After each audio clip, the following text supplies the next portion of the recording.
It was not easy to rent an apartment in the city, especially for a student.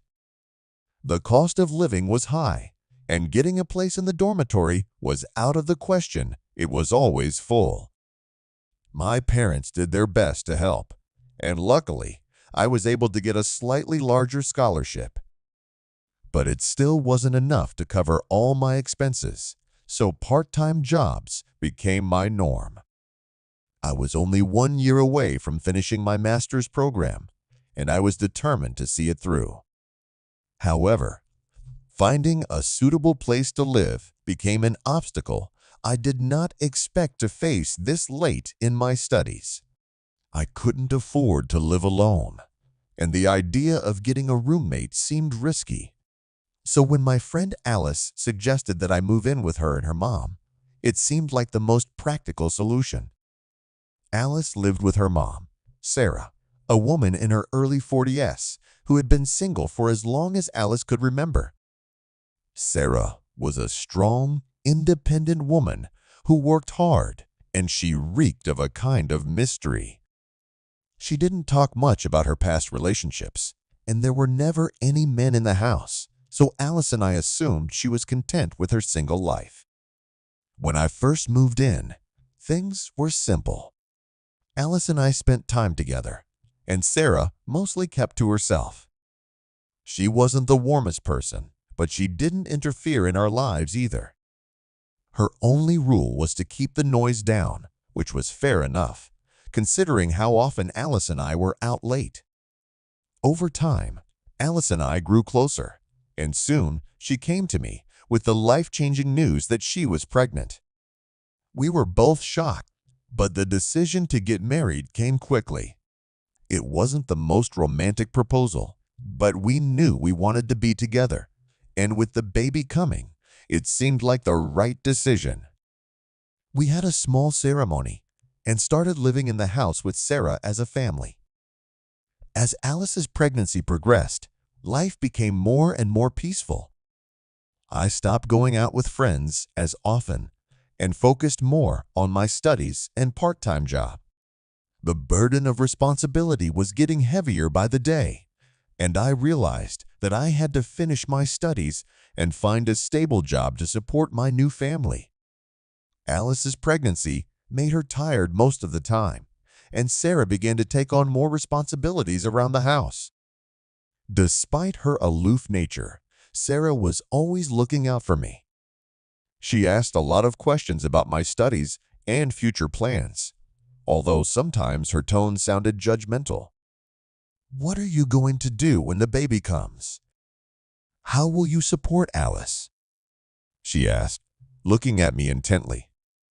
I assured her that I was working hard and would find a way to make things work, though I didn't always believe it myself. One evening, after a long day of school and work, I came home to find the house unusually quiet. Alice had gone to bed early, exhausted from her pregnancy. I went to my room to prepare for the next day's lectures, but soon heard a knock on the door. It was Sarah, looking a little disheveled, with a bottle of wine in her hand. "Mind if I join you?" she asked, her voice soft and slightly slurred. It was obvious she had already had a drink, but I didn't want to be rude, so I nodded and made room for her. She sat down next to me and poured us both a glass of wine. "You work hard," she said, looking at me with an intensity I hadn't noticed before. "You need to take a break. You're constantly learning, constantly worrying. You're too young for this kind of stress." I smiled weakly and took a sip of wine. "I just want to make sure everything is ready for the baby," I explained. "I have a lot to think about." Sarah leaned back in her chair, her eyes narrowing slightly. "What about you? What do you want?" she asked, lowering her voice to a whisper. I didn't know how to answer that. Sure, I wanted to finish my degree and provide for my family, but some part of me missed the freedom of my younger years, late nights with friends, carefree weekends. I shrug. I guess I just want to be able to handle everything. Sarah's eyes lingered on me for another moment before she took a long sip of wine. "You're a good man, but you're still so young," she murmured. "You're too young to get so attached. You haven't even lived yet." I felt like the conversation was taking a weird turn, but I wasn't sure how to stop it. I nodded awkwardly, not knowing what to say. Sarah stood up abruptly, smoothing her dress. "Let's go to the kitchen," she said, her tone becoming more commanding. "I brought some food from work. You need to eat." I followed her into the kitchen, where there was already food on the table, left over from what appeared to be a work party. There were salads, cold appetizers, and even a half-empty bottle of whiskey. Sarah poured me another glass of wine and started picking at her food, though she hadn't eaten much. I, on the other hand, hadn't had time to eat all day, so I pounced on the food. While I ate, Sarah watched me silently, sipping her drink. "You're so skinny," she remarked after a while. "Alice doesn't feed you enough, does she?" I laughed nervously, brushing off the remark. "No, she's just tired lately." Sarah nodded, but didn't say anything else. The silence between us grew heavier and heavier, and I kept feeling her eyes on me. After a while, she poured herself a glass of whiskey and drank it in one go. Her face flushed. The alcohol had obviously affected her more than I had realized. "You know," she began, lowering her voice, "I was young once too. I made a lot of mistakes. I didn't settle down when I should have, and now look at me. Alone." I didn't know what to say in response, so I just continued eating, hoping the conversation would turn to something less unpleasant. But Sarah wasn't done yet. "You have so much ahead of you," she continued, twisting her words slightly. "You shouldn't rush into family life. In many ways, you're still a boy. You should be out there, living, experiencing things before it's too late." I looked up at her with confused eyes. "What do you mean?" She leaned closer, her eyes absorbed into mine. "I mean that you're young.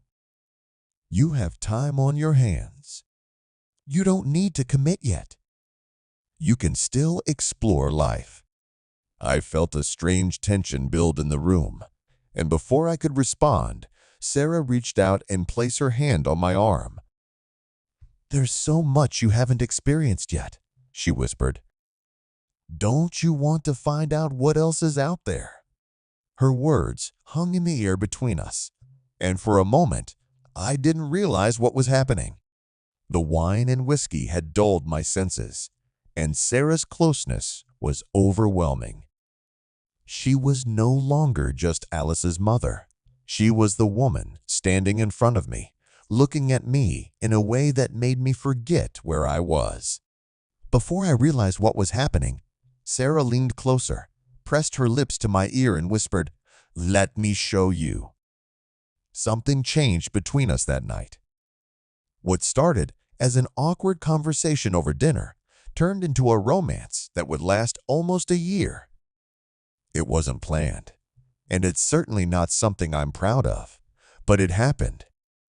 I convinced myself that it was a way to relieve the tension, a way to deal with the exorbitant responsibility I had taken on too soon. Eventually, I found a good job, and Alice and I moved out of Sarah's house and into our own apartment.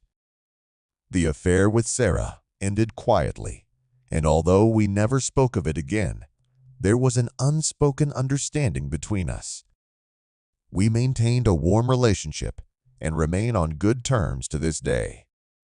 But the memory of that year sticks with me, reminding me of the choices I made and the secrets we carry within us.